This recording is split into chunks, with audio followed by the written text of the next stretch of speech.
welcome back to the Eclectic Collection. Today is episode 96, Mobile Deception. Yes, indeed, mobile deception.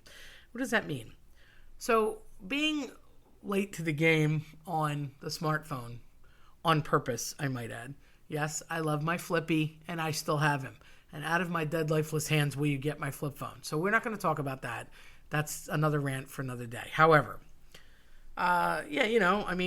there's two styles of life, right? There's going to Disney and planning to go to Disney. So I needed a mobile phone to go to Disney because they made it very difficult to not have a smartphone. So I had to graduate from my dumb phone to my smartphone. So that's why I got one.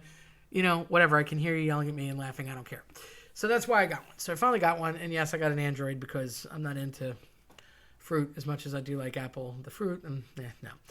I'm not really an Apple person. So I got the Android thinking it would be easier to navigate. And, I basically don't do an nth of what normal people do on the smartphone that you can. But I'm happy to just text and look up a thing. And I'm just proud that I could even put an app on my phone. Actually, in full disclosure, I make other people put things on my phone and then the apps are just there. And I don't know how to use them. But again, it's okay. Make fun. I don't care.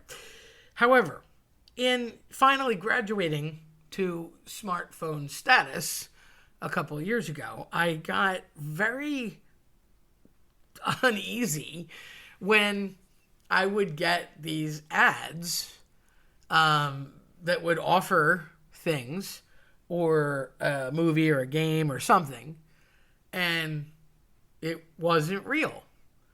And I was dumb enough to click in them because, why would they lie? Silly me.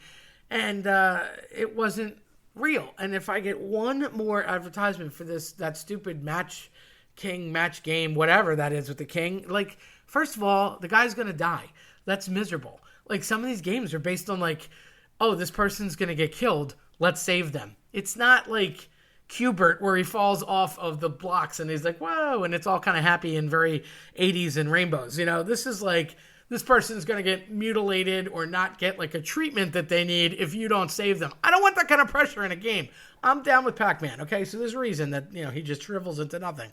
So that bothers me, first of all. But I clicked on a few of these things and they looked cool. And the little graphic that you saw, I'm totally obsessed. For those of you out there that like Ranch Rush, okay, I heart you for life. And Ranch Rush 2, they never made a 3, but they should. If you're listening, get on it.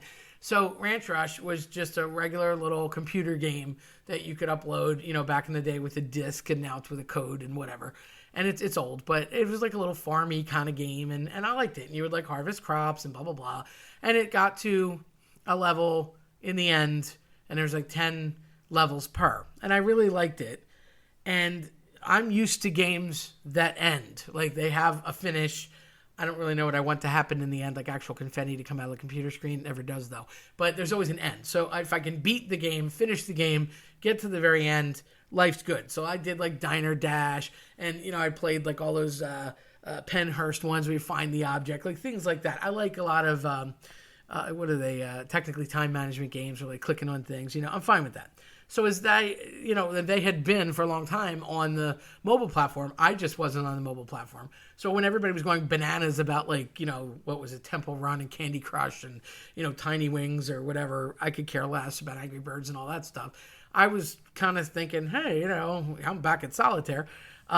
Were there games like that? So once I finally got starting to look, and there was a lot of free stuff on Google Play, I kept getting these cool little farmy looking kind of things that it wasn't Ranch Rush, but it looked, I'll say, Ranch Rush-esque. And they were good graphics and it was cute. Well, when I clicked in it, not only was it not called what they said it was called, Liar Liar, Pantalones and Fuego, but they weren't even close to the style, the graphic, the type of game. And I ended up in a rabbit hole called Township.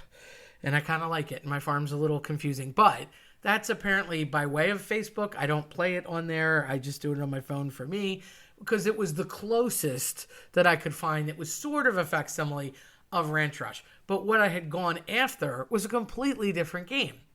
And I kind of got duped by one called Klondike. Don't like it, not going to lie. It looked like what I wanted to play, but oh no, just kidding. And I don't like that. And then the clickbait factor, okay, with YouTube, I kind of understand that people, want you to click in and see what's going on. So, but it's almost like even the news has now resorted to doing things like this. Hey, tune back in 5 minutes after our commercial break to find out, who won $1 million. And then it turned out that it's like Play-Doh money or something ridiculous, and it wasn't even a story.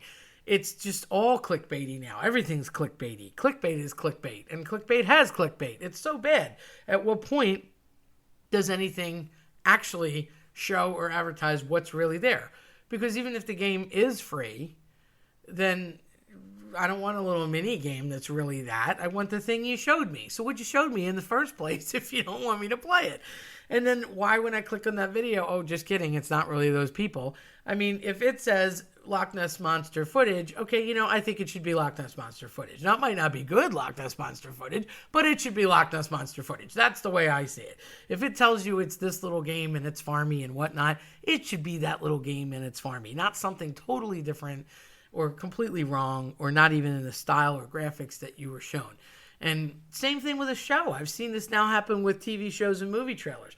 Sometimes they'll show you the funniest moment in the rom-com, or they'll show you the most dramatic moment in the TV drama. And the next thing you know, you buy it, you watch it. Maybe you buy a service to see it or to get it, or you pay money to go to the movies to watch it. And it's like that was the only funny line in the movie, or that was the only dramatic moment. The rest of the movie's terrible. The rest of the series is awful. Nothing happens like they think it's going to happen. And it was all just like, let's have one really good line to get everybody interested, and they'll come in and then no. That's horrible. I think it's like poor advertising. It's basically all just false. And I don't get, again, why you would take the time to make the really good thing as this nugget that's really not true and not going to stand up. So don't do that. And if you are a consumer that's as upset about this stuff as I am, I just think that it's not cool. And the only way to revolt is to not use your cell phone, which good luck with that. I say text and make calls. Maybe check the weather. And that's it. If you boycott it all, they won't be making those things unless they're real. Now, the chances of this happening are probably about as good as no one using gas back in the 70s when they said, hey, don't do that. And they just stopped using gas. Yeah, it didn't work out either. But I realize what I'm asking. And am I going to give up my phone? You know what? I don't do it as much as you probably do with things and modern stuff and games, but I have my one little game and I leave it at that. And once in a while, solitaire never hurt anybody. But I can't actively go looking through this sea of stuff that's just not real, only to be disappointed time and time again. I won't have it. I'm sorry. It's depressing. So if you are just as angered about that, I would say let us know that, because you're not alone. And I am very, very adamant about showing what you're actually going to get. You want to, if anything, under-promise and over-deliver, not the other way around, and certainly not lie about it. Scruples, my friends, scruples. That's what people need. If you're going to be straightforward in advertising, then loyalty builds brand, builds customers, etc. Not like, oh, look at this, bait and switch. It just makes me sad. If you liked what you heard today, then check us out on eclecticcollectionpodcast.com or follow us on your preferred platform. I'm Terry Tenaglia. Thanks for listening.